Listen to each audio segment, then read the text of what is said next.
Alors, dans cette lancée, on discute ce soir d'une relance économique respectueuse de l'environnement qui favorise une plus grande égalité entre les hommes et les femmes en compagnie d'Evelyne Couturier, notre invitée, chercheuse à l'IRIS, co-auteure de l'étude Inégale dans la tourmente, l'impact des crises sur les femmes. Donc, ça, c'est une étude, là, une recherche qui a été financée par l'Intersyndicale des femmes dont fait partie la PTS. Et on avait eu une présentation aux gens qui étaient présents là, en conseil général au mois de mars dernier, qui avait été bien apprécié par la délégation. Donc là, on repart un peu de cette étude-là, mais là, on va aller plus sous l'angle justement de la relance économique respectueuse de l'environnement. Donc, notre invité va être avec nous pour environ 1 heure. Donc, on va pouvoir, suite à sa présentation, on va concentrer les questions pour elle. Puis après ça, on va pouvoir là, passer à la discussion entre nous le plus pour qu'est-ce que ça signifie pour nous, pour notre secteur et pour la PTS, là, une relance écoféministe. Donc, Evelyne Couturier, je vous la présente. Elle a étudié en sciences politiques à l'Université du Québec à Montréal. Elle a publié plus d'une trentaine d'études. Elle a été analyste devant la Régie de l'énergie pour le regroupement des organismes environnementaux en énergie. Et elle travaille maintenant sur les enjeux d'inégalité de revenus, l'évolution du système de retraite québécois et l'impact des politiques publiques sur les femmes. Alors, sans plus tarder, je lui laisse la parole. Alors, bonjour, merci de m'avoir invité à parler de cet enjeu. C'est ça, je suis chercheuse à l'IRIS, qui est un institut de recherche qui travaille sur les politiques publiques. Et dans le cadre de cette étude-là qu'on a faite sur les crises et les femmes, on s'est vraiment intéressé à l'impact des crises économiques, sanitaires et environnementales sur les femmes. Puis aujourd'hui, je vais essayer de vous montrer un peu l'intersection entre l'économie puis l'environnement. Et pourquoi c'est nécessaire que la relance qui est à venir, les relances qui vont être à venir, doivent être féministes et aussi vertes. Fait que pour mettre la table un petit peu, on va quand même faire un petit retour sur les crises économiques. Pour arriver aux relances, il faut comprendre un peu c'est quoi les crises. Puis on est dans le système capitaliste, un système économique qui fonctionne par cycle et que dans son ADN, ce système-là, il va y avoir des crises économiques, il va y avoir la relance, il va y avoir une surproduction, il va falloir s'ajuster. Donc, les crises économiques, c'est absolument normal et naturel dans les systèmes capitalistes. Et dans le système qu'on a, nous, on va avoir l'État qui va venir compenser. Fait qu'il va avoir les crises économiques, puis là, l'État va venir essayer d'ajuster, va essayer de faire la relance, va essayer de compenser là où il y a eu des pertes pour que les crises soient le moins difficiles à traverser et puis qu'on puisse retrouver une croissance économique par la suite. Typiquement, les crises économiques qu'on a vues au 20e siècle, surtout, c'est les emplois masculins qui sont touchés. Donc, c'est les hommes qui perdent leur emploi en premier. Ça s'explique assez facilement parce qu'on a un système, un peu sexiste. Hein? Et pendant longtemps, c'était les hommes qui avaient la part du lion du marché du travail. C'est les hommes qui avaient les emplois qui étaient les mieux rémunérés et c'est eux qui étaient le plus nombreux sur le marché du travail. Donc, quand le marché du travail, quand le marché avait une crise, quand il y avait des pertes importantes, les premières personnes qui perdaient leur emploi, c'était des hommes. C'est aussi les emplois qui étaient les plus importants pour la famille parce que c'était les plus gros salaires généralement. Donc, c'est là où se concentrait le gros du problème, si on peut dire. Puis aussi la ségrégation professionnelle qui peut rentrer là-dedans.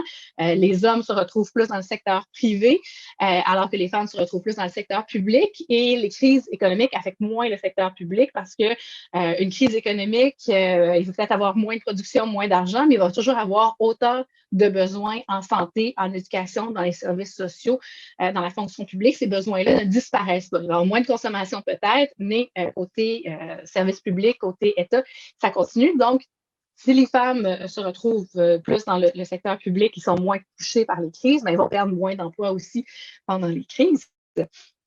Et quand l'État arrive, il faut mettre en place des mesures pour atténuer les crises et faire la relance. Mais ces mesures de soutien d'urgence-là et de relance visent généralement plus des secteurs qui sont masculins, notamment la construction, les infrastructures, l'exploitation de ressources naturelles.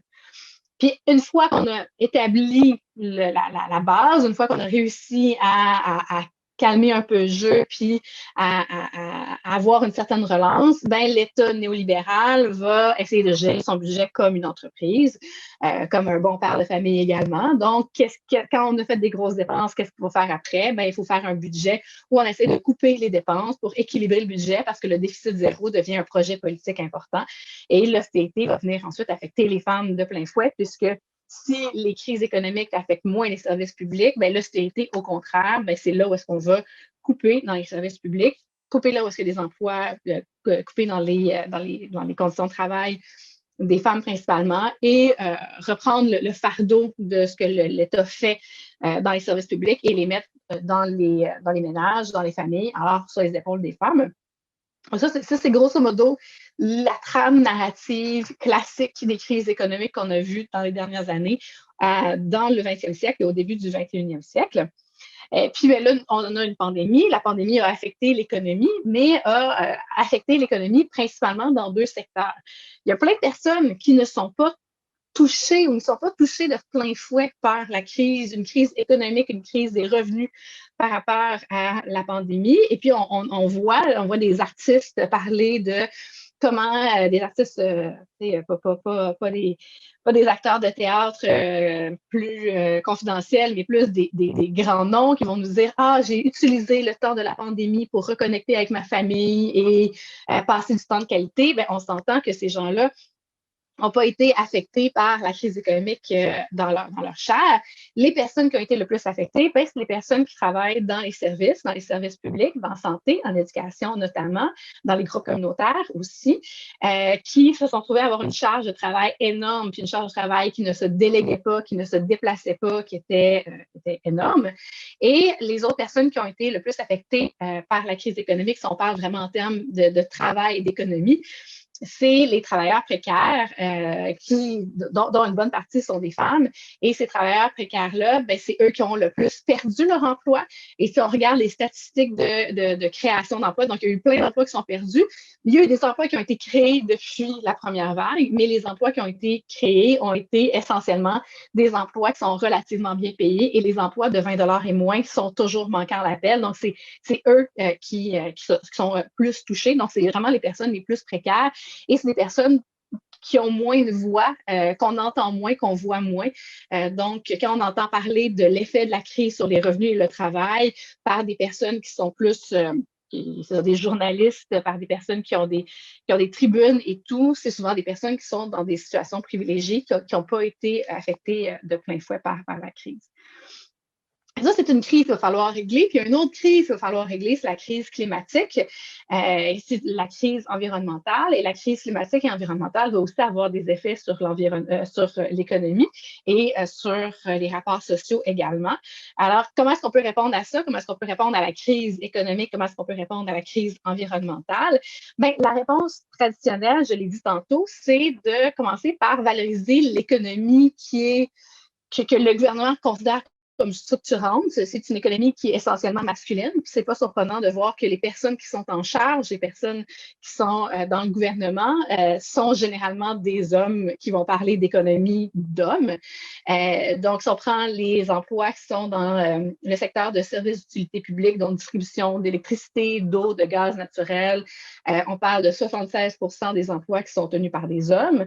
Dans la construction résidentielle ou les infrastructures, c'est 87% des emplois qui sont tenus par des hommes. La fabrication, donc ce qui se passe dans les usines, c'est 74% des hommes encore là. Et le transport et l'entreposage, ben, c'est 78%. Donc, c'est des secteurs pour lesquels le gouvernement peut facilement créer de l'emploi en créant des projets d'infrastructure, par exemple, en encourageant l'exploitation des ressources naturelles. Mais c'est des emplois qui ne vont pas avoir un impact sur l'ensemble de la population. C'est vraiment des emplois qui sont plus pour les hommes. Et c'est des emplois aussi, c'est une façon de voir la relance qui essaie de, même si on entend parler d'une relance qui est verte, même si on entend parler de comment est-ce qu'on peut faire pour avoir un impact positif sur l'environnement, c'est toujours un peu mitigé parce qu'on veut d'abord soutenir les dépenses, d'abord favoriser la croissance économique, d'abord rester concurrentiel. Donc, c'est dans ce cadre-là qu'on essaie de mettre des mesures environnementales, mais toujours en essayant de moins déranger possible. Il n'y a pas de remise en question du transport solo, donc on va juste dire aux gens, vous avez une voiture avec du gaz, ayez une voiture avec de l'électricité, puis ça va tout régler. Il n'y a pas de mesures concernant l'alimentation, la production de nourriture.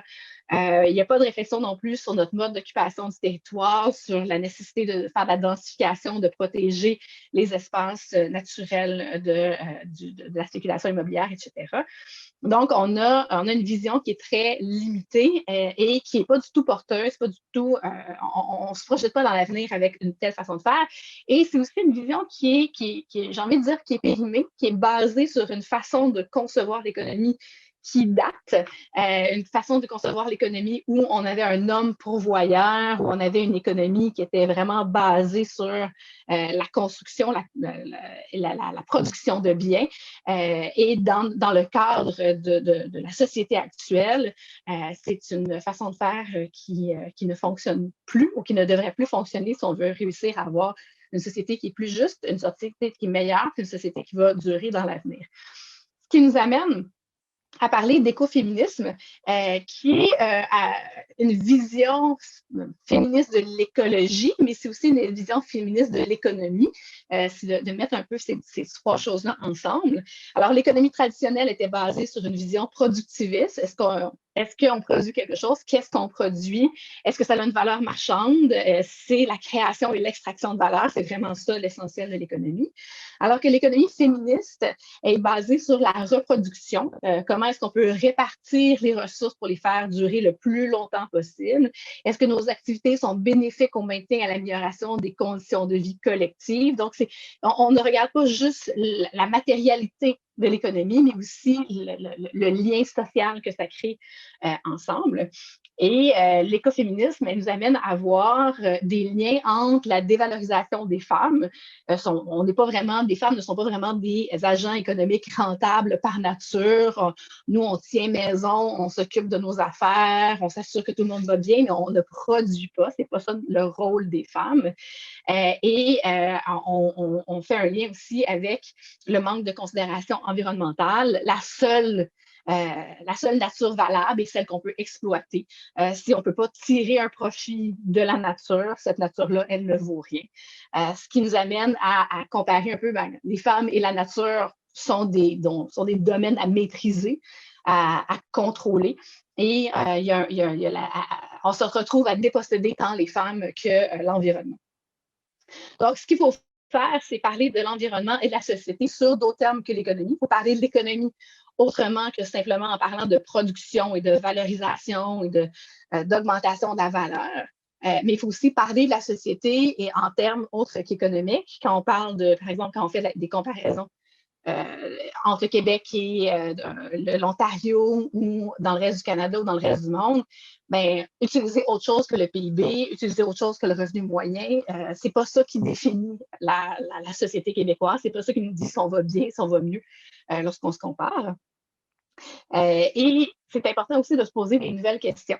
Par exemple, quand on se retrouve devant une situation, un projet économique, un projet politique, pas juste se demander, qui gagne, qui perd, mais qui est affecté économiquement et socialement. Oui, par des pertes de revenus, par exemple, mais aussi par la transformation des habitudes, par l'accès ou non à des ressources, la qualité des emplois, la capacité de prendre soin des gens. Un exemple facile, c'est quand on parle de l'accès à l'eau potable. Eh bien, si on fait une tarification de l'eau potable, on enlève l'accès à l'eau d'une partie de la population. Ça va coûter plus cher. Ça, c'est une donnée.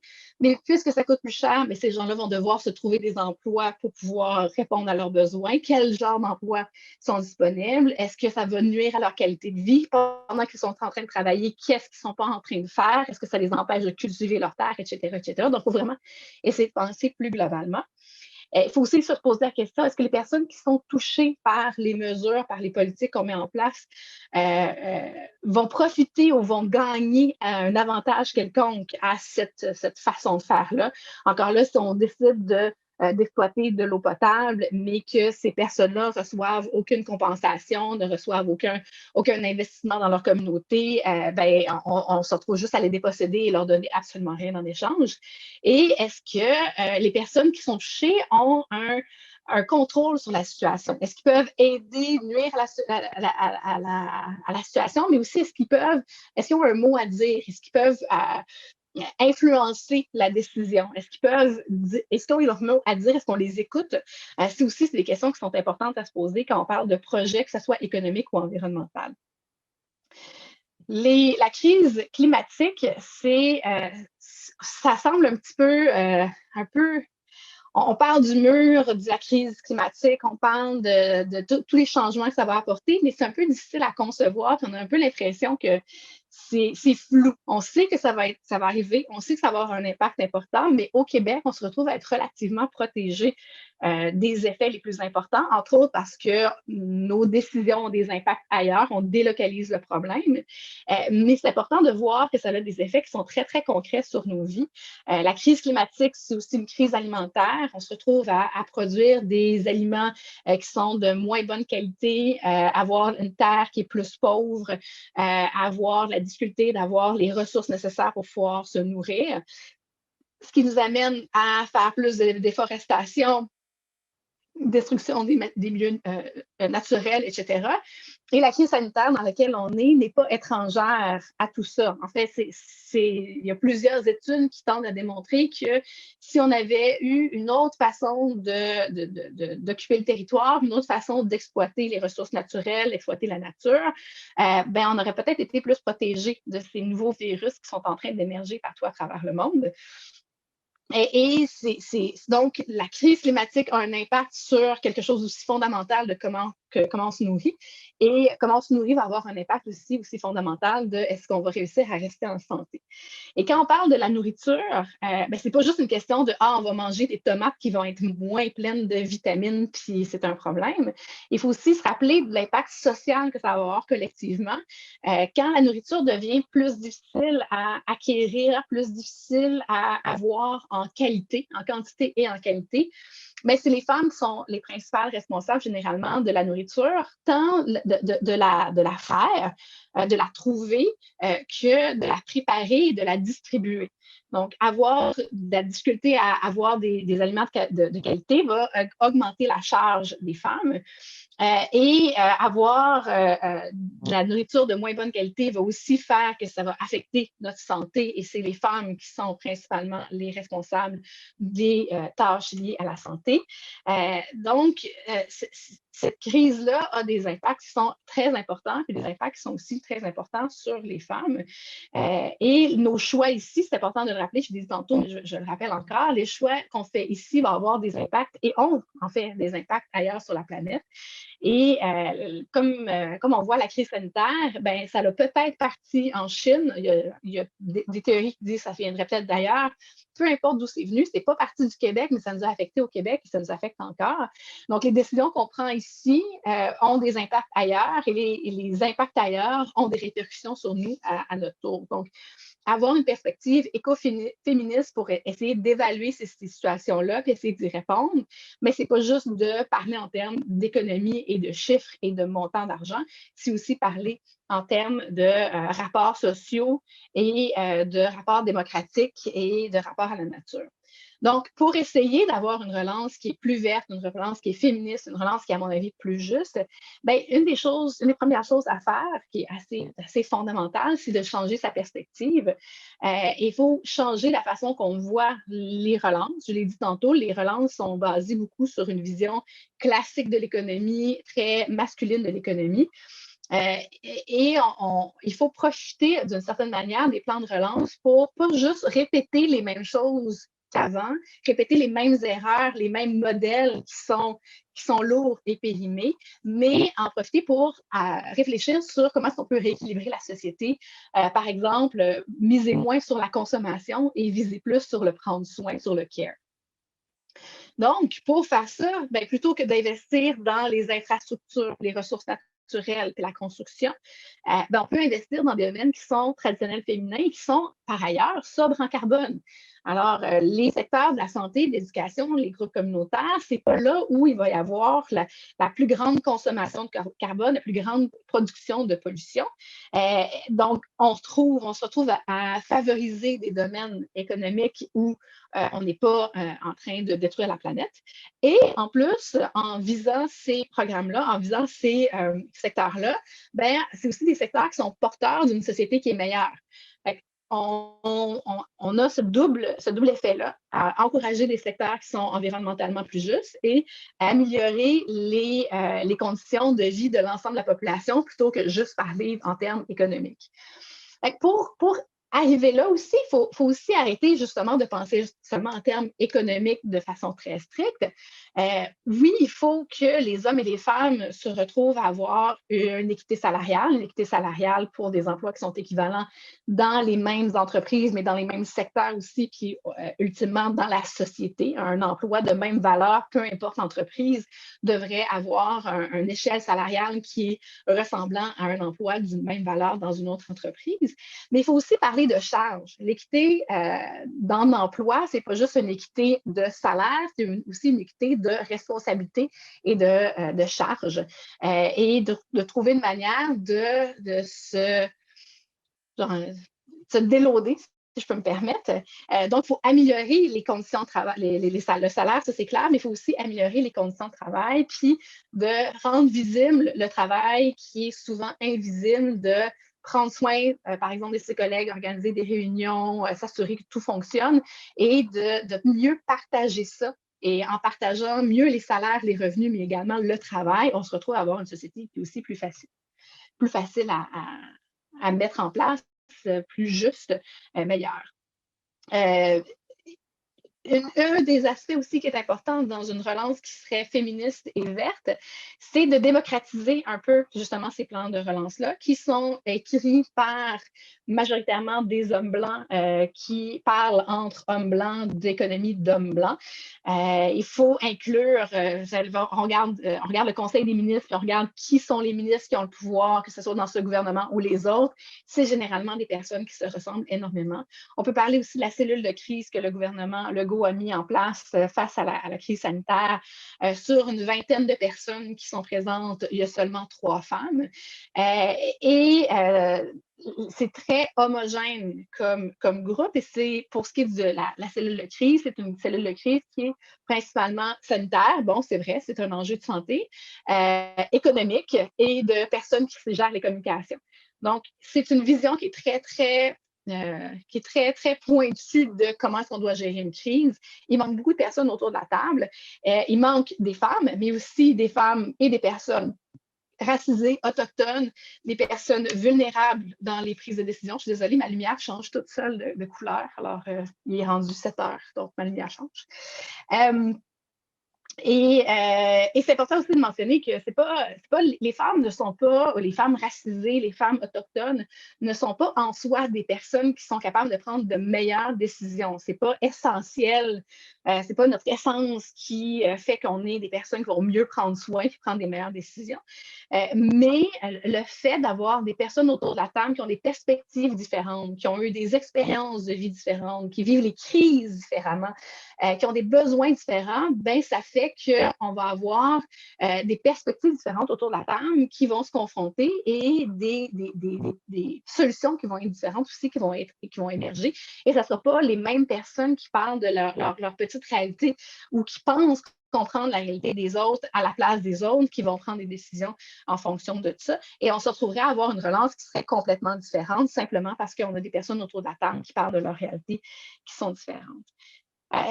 Donc, il faut mettre de l'avant le rééquilibrage, pas comme juste une mesure féministe, mais aussi comme une mesure de relance. Il faut visibiliser les inégalités qui nous coûtent cher collectivement. Et il faut arrêter de penser qu'une vision féministe ou féminine des enjeux, ça ne s'adresse qu'aux femmes. Ce n'est pas, quand on parle par exemple d'analyse différenciée selon les sexes, on a l'impression que quand on parle de programmes qui visent spécifiquement les femmes, c'est important de faire une analyse différenciée selon les sexes pour être sûr de bien viser les femmes.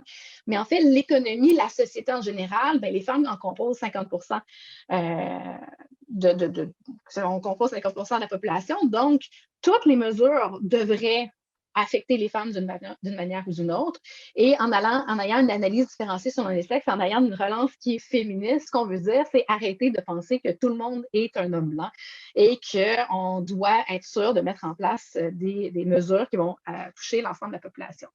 Bref, les crises se suivent et se ressemblent, mais nous, on évolue, nos valeurs changent, nos sociétés changent, nos priorités changent. Et c'est une erreur d'appliquer toujours la même recette pour en sortir sans remettre en question cette recette-là. Des fois, on a un peu l'impression qu'on rajoute un peu d'épices, mais au final, c'est toujours le même paradigme. C'est toujours infrastructure, construction, ressources naturelles. Mais on est ailleurs. Il y a la crise climatique qui est irréversible. On a les inégalités sociales, le sexisme et le racisme systémique. Et il faut répondre à ça. Et quand on met en place des mesures de relance, il faut les prendre en considération pour éviter de simplement reproduire les mêmes erreurs que dans le passé. Fait que les solutions existent, puis elles peuvent paraître douloureuses, mais honnêtement, moi, je pense qu'elles sont surtout douloureuses pour les personnes qui sont au pouvoir, parce que les solutions, grosso modo, c'est démocratiser l'économie et le travail, s'assurer que les gens qui sont affectés par les décisions puissent avoir leur voix dans ces décisions-là. Dans le gouvernement, oui, mais également sur les milieux de travail. C'est utiliser d'autres indicateurs de performance que la croissance, parler du vivre ensemble, parler des rapports de force et donner plus de pouvoir aux gens qui, généralement, en ont moins. C'est revaloriser le travail de soins rémunérés et non rémunérés, reconnaître que c'est une partie essentielle de notre société et de notre économie. Sans le travail de soins rémunérés et non rémunérés, on ne réussirait jamais à arriver à être ensemble. Et étendre aussi notre solidarité au-delà de nos frontières. En faisant ça, on se retrouve à avoir une relance qui est plus juste, féministe parce qu'on prend en considération pas seulement la même vision que d'habitude, et plus verte parce qu'on élargit notre spectre et on prend l'environnement en considération.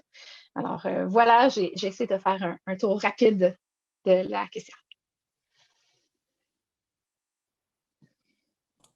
Merci beaucoup, Evelyne. Très instructif. J'ai pris plein de notes. Donc, je vais laisser maintenant les gens pouvoir poser les questions. Vous pouvez lever la main virtuelle. Donc, en bas de votre écran, là, vous avez la réaction, puis vous avez l'option lever la main. Donc, je vous invite à poser vos questions.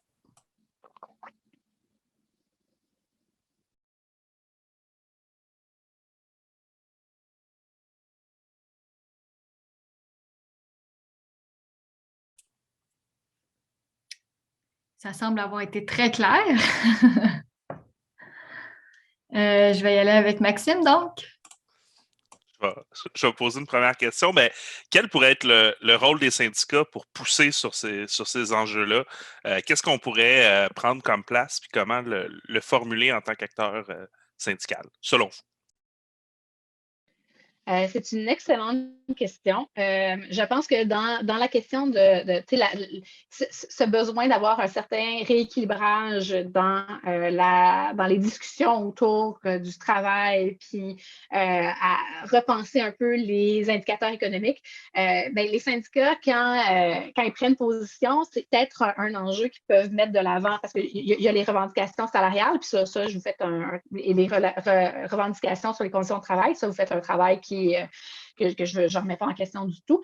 Je sais que c'est très dur de passer la barrière médiatique parfois sur la question des conditions de travail, mais il y a aussi la question des indicateurs. Puis ça, c'est quelque chose qu'on est capable de voir aussi en général, pas simplement quand on parle d'économie puis de relance, mais quand on a certains indicateurs qui sont mis de l'avant et qu'on est présenté comme voici les indicateurs à atteindre, les groupes et les individus ont tendance à se conformer à cet indicateur-là. Si on prend par exemple le PIB ou le revenu moyen, ça, on dit que c'est ça les indicateurs les plus importants pour juger de l'évolution d'une société, les acteurs économiques vont viser l'amélioration de ces indicateurs-là avant tous les autres. Alors, c'est peut-être une bonne idée de commencer à réfléchir sur cette question-là des indicateurs et de se poser comme question, quels sont les indicateurs qui seraient plus socialement justes, environnementalement justes? Quels sont les indicateurs qui nous permettraient de nous propulser vers l'avant en tant que société sur d'autres bases base que simplement la question économique très, très stricte. Avoir des acteurs comme les syndicats qui parlent de ces indicateurs-là, qui en font la promotion, peut-être que ça permettrait de briser le mur du son un petit peu, puis de briser l'unanimité autour de la croissance du PIB et des enjeux comme le revenu et l'argent.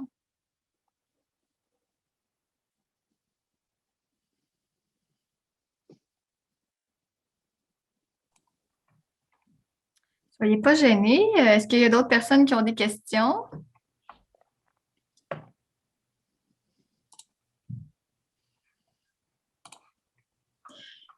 Moi, je trouvais ça vraiment intéressant là, quand on parle de plan de relance, de viser plus le prendre soin, justement, puis pas justement être dans les infrastructures, puis ce qu'on voit un peu tout le temps, là, les rénaux, puis tout ça. Puis de viser, de donner en fait une lumière au prendre soin, je me dis c'est une façon de valoriser ce travail-là, de montrer son apport dans la société, valoriser à la PTS, mettons, nos titres d'emploi. Mais en même temps, c'est comme en ce moment, quand on parle du prendre soin, ce qu'on entend, c'est les infirmières, les PAB, puis on dirait que tout, mettons pour nous, sectoriel, notre catégorie, on ne l'entend pas, puis les gens, ils voient juste cette catégorie-là. C'est pas une question précise, c'est un constat, c'est difficile à. Si on met de l'avant le prendre soin, puis je suis vraiment d'accord, mais après ça, c'est comment faire ressortir toute la variété du prendre soin, puis que c'est pas juste une catégorie ou que c'est juste un type d'emploi. Je n'ai pas de réponse à ça, mais c'est sûr que la question de la santé, c'est un domaine qui dépend de tellement de personnes. On peut parler, on entend souvent parler des infirmières, les préposés, puis les médecins. C'est comme les trois grandes catégories dont on parle tout le temps. Mais après ça, à l'intérieur des hôpitaux, des cliniques, il y a aussi d'autres professionnels de la santé, mais aussi à l'extérieur du modèle un peu hospitalo-centriste. Il y a aussi beaucoup de groupes et de personnes qui travaillent à ce que la santé soit bonne. Quand on parle aux indicateurs de santé, ben c'est pas juste une question de soins, c'est aussi une question de revenus, d'accès au logement et tout.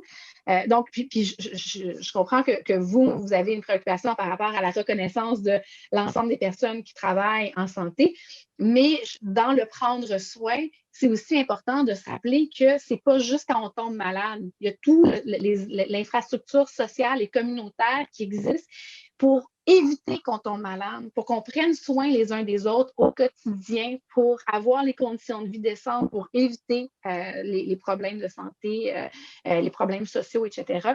Donc, le prendre soin, c'est vraiment important de vraiment l'élargir. L'élargir à l'extérieur des trois catégories simplistes hospitalo-centristes, mais aussi de l'élargir encore plus globalement pour prendre en considération l'ensemble de la société.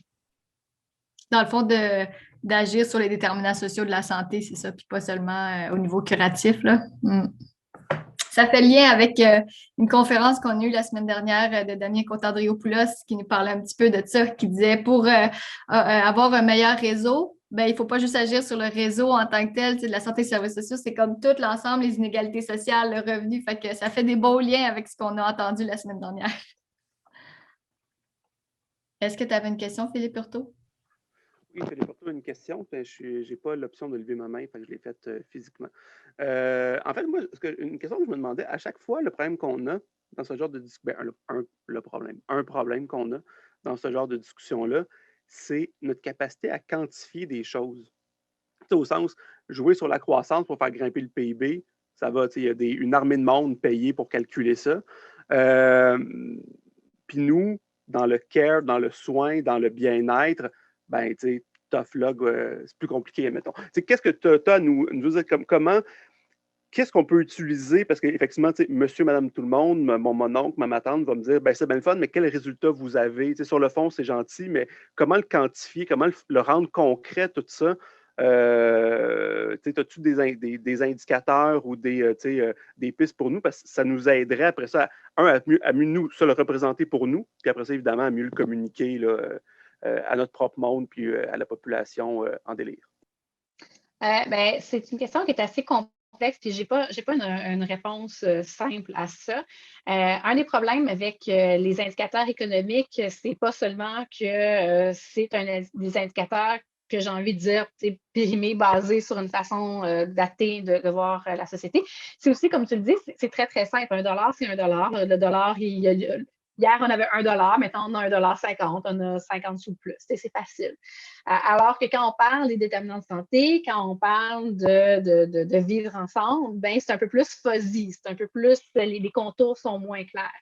Mais un des enjeux, c'est que ça fait quand même plus de 100 ans qu'on parle des questions d'économie. Ça fait, je ne me rappelle plus quel âge qu'a le PIB, mais ça fait au-delà de 50 ans que le PIB existe. Ça fait que ces indicateurs-là ont aussi été développés, puis ont été transmis dans la culture populaire, puis ont été intégrés. Donc, si on voulait nous-mêmes trouver des nouveaux indicateurs, ça va aussi prendre du temps. Mais il y a quand même certains éléments qu'on peut regarder pour dire, ça, c'est plus porteur, c'est plus intéressant, mais ça va nous prendre encore une bonne couple d'années avant de se libérer du capitalisme et des indicateurs économiques.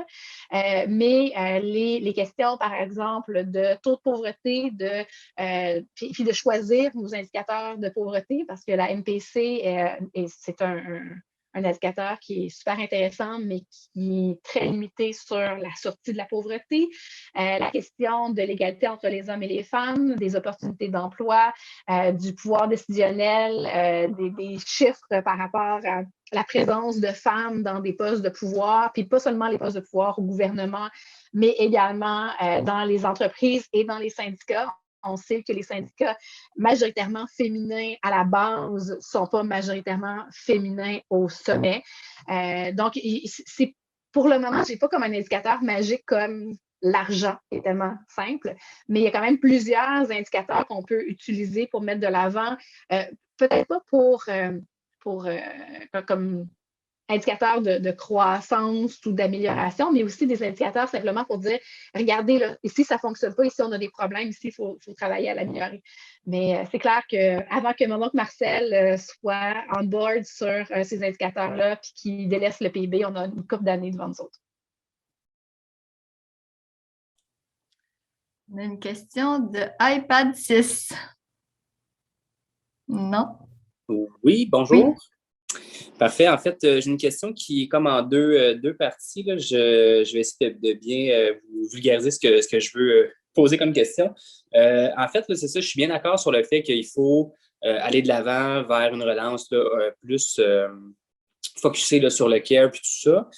Par contre, j'ai comme l'impression que un peu le discours, autant des politiciens que des gens plus de droite, tout ça vont ressortir que, en fait, si on prend par exemple justement là, les rabais ou les incitatifs pour la rénovation, tout ça, un peu les trucs plus traditionnels, ce qui vont sortir un peu comme argument, c'est si par exemple on met un crédit d'impôt sur la rénovation là, des maisons des particuliers, on met un petit montant, puis en fait, on favorise l'activité économique, tout ça à ce niveau-là. Puis quand on compare ça, par exemple, avec créer des postes en santé pour justement donner des soins, tout ça, en santé, c'est la totalité, en fait, du coût qu'on va payer, dans le sens que si on met une infirmière, mettons, qui fait 70 000 par année, ce coût-là va être là comparativement à on ne finance pas, disons, dans le privé, la totalité du coût, en fait, du travailleur. Fait que ça, c'est comme une partie de ma question par rapport à ça. Puis la deuxième, c'est un petit peu par rapport justement aussi, ce type de mesures-là sont actuellement, c'est temporaire. On va comme créer des demandes pour des routes, pour justement des crédits d'impôt comme ça pour la rénovation. Toutes ces choses-là, c'est temporaire, alors que de façon générale, un poste créé dans le réseau, c'est un poste qui va être permanent, donc c'est récurrent. Fait, comment on fait en fait pour, je l'entends déjà, ce discours-là qui va nous être apporté, comment on fait pour contrer ce discours-là puis trouver des arguments pour le défaire, en fait? Merci. Si tu veux t'identifier... Oui, Robin Il y a des gens Massicotte. qui étaient curieux. Oui, Robin Massicotte à la PTS, je suis libéré, Nigo. L'affaire, c'est que j'ai pas vraiment de réponse à ça. Encore là, c'est vraiment complexe. Mais le problème qu'on a, c'est qu'on vise toujours les mêmes secteurs et c'est des secteurs qui sont masculins.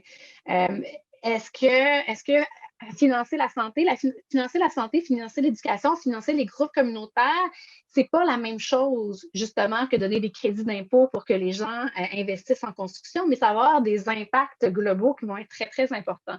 Ça va avoir des impacts sur la santé globale des personnes, sur les relations sociales, sur les rapports de force. Ça va avoir des impacts qui sont très importants et des très bénéfiques.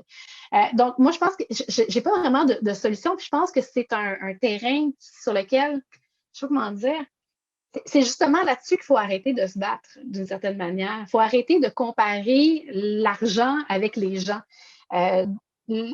Les programmes de relance économique ont toujours misé sur l'argent d'abord en disant et ensuite les gens vont avoir de l'argent. Mais là, il faudrait penser à qu'est-ce qu'on peut améliorer de façon concrète la vie des gens. Est-ce qu'on peut arrêter de penser seulement en termes productivisme, mais aussi en termes de reproduction?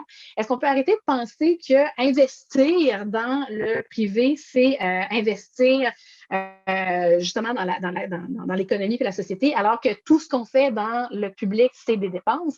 Les investissements qu'on va faire en santé, créer des postes, créer des... améliorer les conditions de travail, mais c'est de l'argent qui va aussi retourner dans la société. En donnant un salaire de 60 000, 70 000, 80 000 à des personnes dans le secteur de la santé, mais ces gens-là vont redistribuer leur argent dans leur communauté. On parle d'améliorer la situation globale des gens parce qu'avoir un meilleur réseau de santé puis avoir un meilleur réseau communautaire, avoir des gens qui vont travailler sur les déterminants sociaux de la santé, ça va améliorer concrètement la vie des gens, mais c'est aussi donner de l'argent à des personnes qui vont la faire rouler l'économie.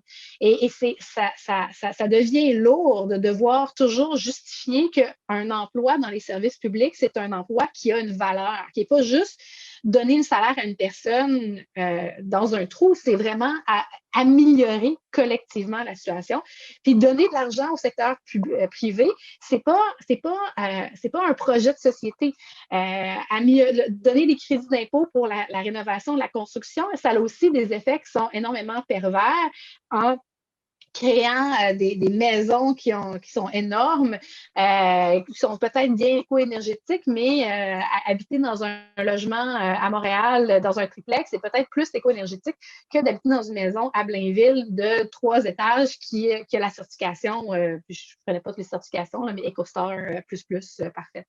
Donc, il faut comme changer ce discours-là, puis reconnaître la valeur d'investir dans la santé. C'est peut-être un investissement qui va durer longtemps, c'est peut-être un investissement à long terme, mais c'est un investissement qui, collectivement, va avoir beaucoup plus de valeur que les investissements à court terme dans le privé.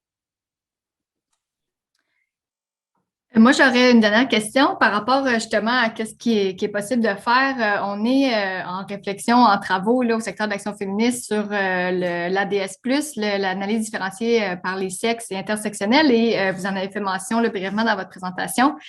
Est-ce que vous pensez que c'est une façon justement d'assurer une relance juste verte, environnementale? Parce que quand on parle, vous disiez que la relance écoféministe, c'était de voir justement l'impact sur les communautés, plus sur les liens, tout ça. Fait que j'ai l'impression que l'ADS, c'est un peu ça aussi, là, de voir l'impact que ça a sur les différents groupes sociaux. Puis, est-ce que vous pensez que c'est une façon un peu de s'assurer là, une relance plus juste, plus verte et évidemment plus féministe? Plus juste, c'est sûr. Puis, comme je l'ai mentionné, c'est important que l'ADS+ ne serve pas seulement aux mesures qui visent principalement les femmes ou qui visent les rapports de sexe, mais qui soit une mesure qui va être appliquée plus largement. C'est pour ça que dans notre étude, on dit on devrait peut-être avoir le Conseil du statut de la femme qui est sur les budgets du gouvernement, sur les cellules de crise, et qui a comme mission non pas d'orienter ou de prendre des décisions politiques, mais de s'assurer que cette vision-là soit prise en compte, puis que quand on met en place des nouveaux programmes, des nouvelles structures, même si on évalue ce qui existe déjà, que cette analyse différenciée selon les sexes intersectionnels soit prise en compte. Mais à ça, il faut aussi rajouter une analyse environnementale C'est-à-dire, oui, quel est l'impact sur les communautés, mais comprendre les communautés de façon globale, leur rapport à la nature, leur rapport à l'environnement, et s'assurer que l'environnement ne soit pas seulement un enjeu économique. Donc, c'est pas simplement, ce milieu humide-là aurait une valeur théorique, puisqu'elle fait de la filtration d'eau, blablabla, aurait une valeur théorique de 1 million de dollars. Donc, nous allons donner 1 million de dollars à la communauté, et puis voilà, la filtration de l'eau va être occupée, va être réalisée d'une autre manière. Non, il faut reconnaître que l'environnement et la nature a une valeur inestimable qu'il faut protéger pour éviter que les changements climatiques aient les impacts les plus négatifs sur notre communauté et aussi à travers le monde. Super, merci beaucoup. Est-ce qu'il y avait des mains de dernière minute?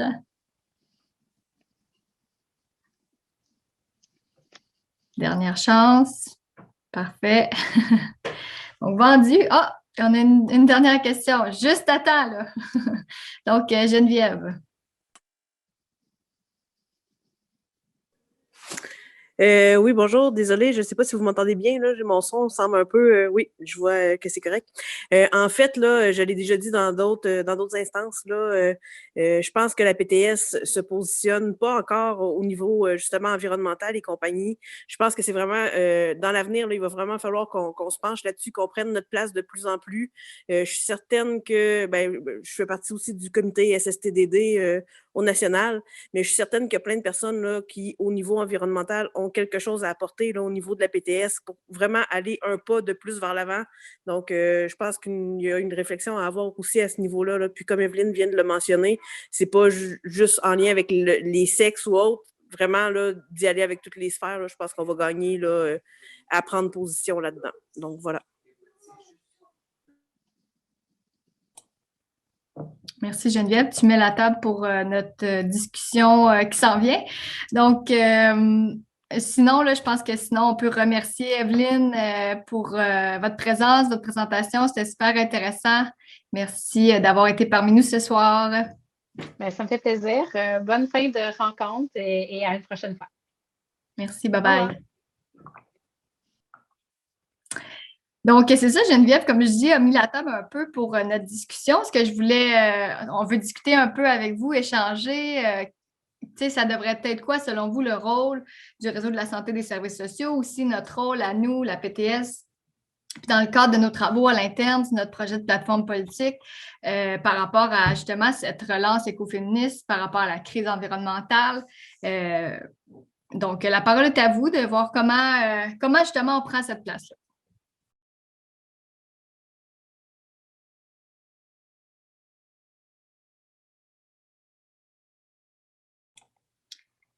Est-ce que je dois comprendre par votre silence qu'on ne prend pas notre place? C'est une blague.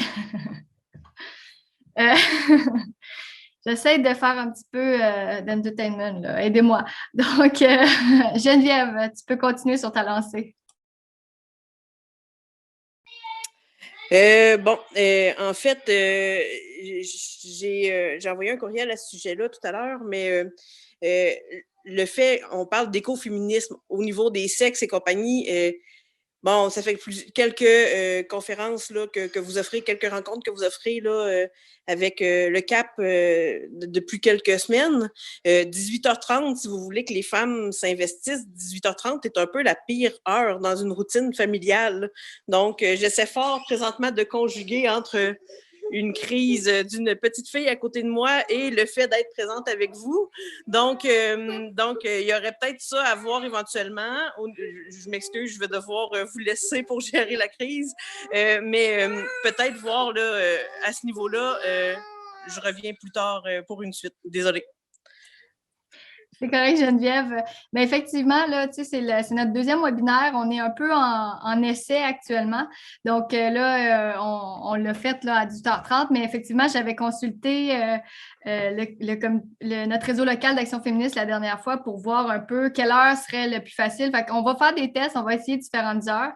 On sait qu'en fait, il n'y en a aucune qui est parfaite, mais on va effectivement, là, c'est pris en compte, puis on va essayer d'autres heures pour les prochains webinaires.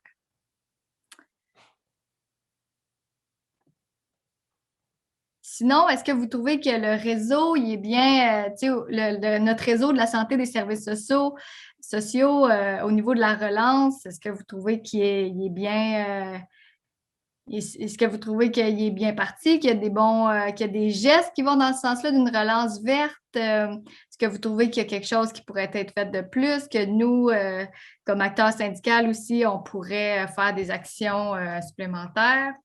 C'est ça qu'on est en train de travailler actuellement, puis on veut avoir un peu votre avis par rapport à ça pour nous alimenter. Donc, Monsieur Mascotte. Oui, en fait, c'est ça, je voulais apporter là, mon idée sur la première question, un peu c'est sur le comment.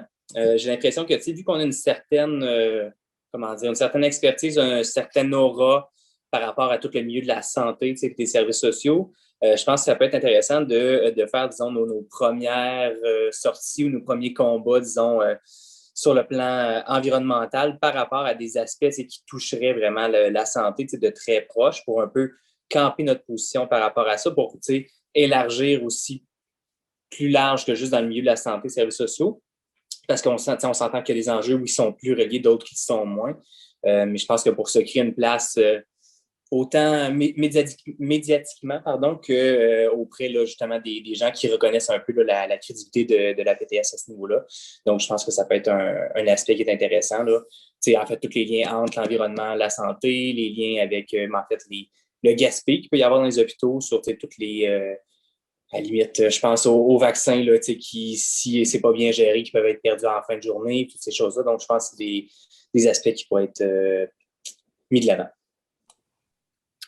Parfait. Donc, un peu voir nos alliances, être en front commun, puis voir aussi là, quel est, au niveau du gaspillage, là, quel impact on peut avoir dans nos réseaux mêmes. Fait que merci. Isabelle. Oui, désolée, je serai à caméra fermée. Je n'ai pas vraiment une tronche présentable ce soir. Je suis un petit peu fatiguée, vous m'en excuserez. Mais Monsieur Robin a peut-être un peu, je reprends un peu un aspect qui a amené, on travaille dans des environnements qui sont très, très polluants, je pense, tant dans ce qui dans les poubelles qui peuvent sortir de nos centres hospitaliers et de nos CLSC. Est-ce que, tant au niveau syndical, dans notre organisation, on aspire à vouloir peut-être séparer développement durable et santé et sécurité au travail, mais peut-être que dans un premier geste envers l'employeur, on a tous des comités paritaires SST.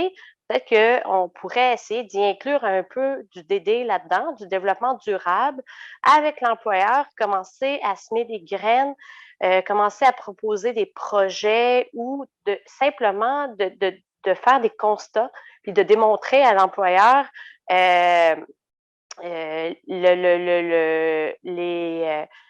les déchets ou les impacts environnementaux qu'ils ont au niveau des hôpitaux plus particulièrement, mais c'est sûr que je pense qu'au niveau de tous nos types d'installations, de toutes nos missions, on a des impacts, mais je pense que nos gros hôpitaux sont sans doute probablement nos installations où on a le plus de problèmes à cet égard-là. Puis ce sera peut-être d'essayer d'y inclure justement du développement durable dans nos comités paritaires SST, plus localement entre nous, puis d'y voir là, d'essayer de semer des graines, de démontrer des trucs ou de même voir proposer des projets à cet égard-là et d'être partenaire avec l'employeur pour ça. D'y inclure aussi être visionnaire, d'y inclure et d'être...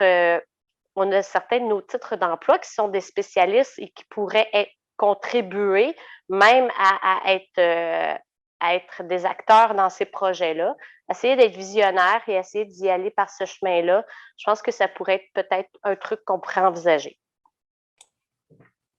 Bien, merci Isabelle. Je pense qu'effectivement, là, il y a plein de bonnes idées là-dedans, puis des initiatives locales. Puis je pense qu'effectivement, il y a de l'influence à faire auprès des employeurs parce que oui, il y a du gaspillage au niveau des hôpitaux. Là, je ne peux même pas savoir toutes les choses qui sont sûrement, qui auraient sûrement un autre chemin que la poubelle qui est prise. j'ai envie de...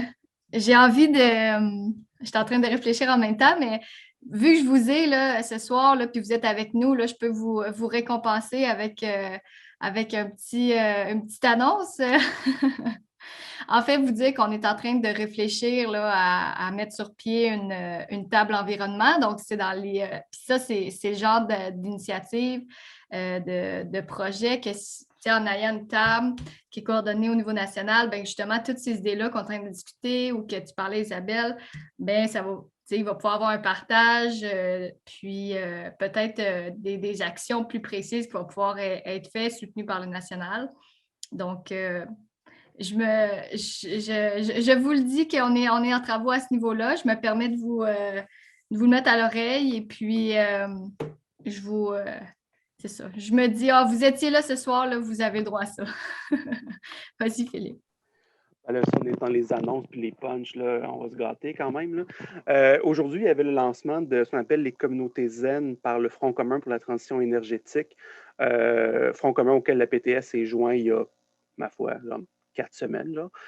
Fait que c'est une association toute récente. Et ces communautés zen-là visent, pour l'instant, il y en a 4. Là, c'est dans des régions du Québec, mais là, je n'ai pas la liste devant moi, fait que je ne vais pas les inventer. On va dire Chaudière-Appalaches juste pour le plaisir. Là. Et le but, c'est précisément ça, c'est faire dans des communautés locales, dans des gens de différents secteurs, mettre en place des communautés dans lesquelles on vise zéro émission ou une réduction des émissions de carbone. Ça, c'est super intéressant. Puis la gang du Front commun sont vraiment axés très pratico-pratiques pour ça.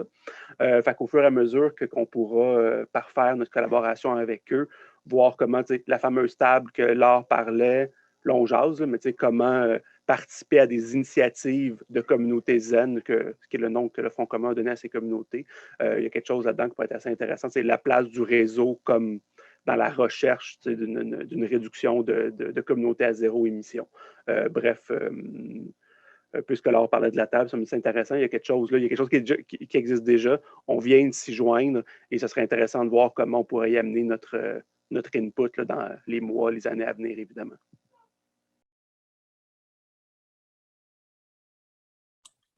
Donc, vous serez bien évidemment tenu au courant de tout ça et mis à contribution au courant que nos différents projets vont avancer. Donc, y avait-il d'autres personnes là, qui souhaitaient s'exprimer à ce niveau-là? Les solutions, les façons de prendre notre place, des idées sur ce qu'on pourrait faire comme acteur syndical? Ben, c'est bon. Moi, le but, ce n'est pas de vous retenir pour vous retenir. Je vais vous laisser vaquer à votre soirée. Et merci d'avoir été présent avec nous ce soir, présente. Et j'espère que vous avez apprécié. Et suivez-nous sur notre page Facebook pour les prochains événements CAP APTS. Donc, bonne fin de soirée. Au revoir.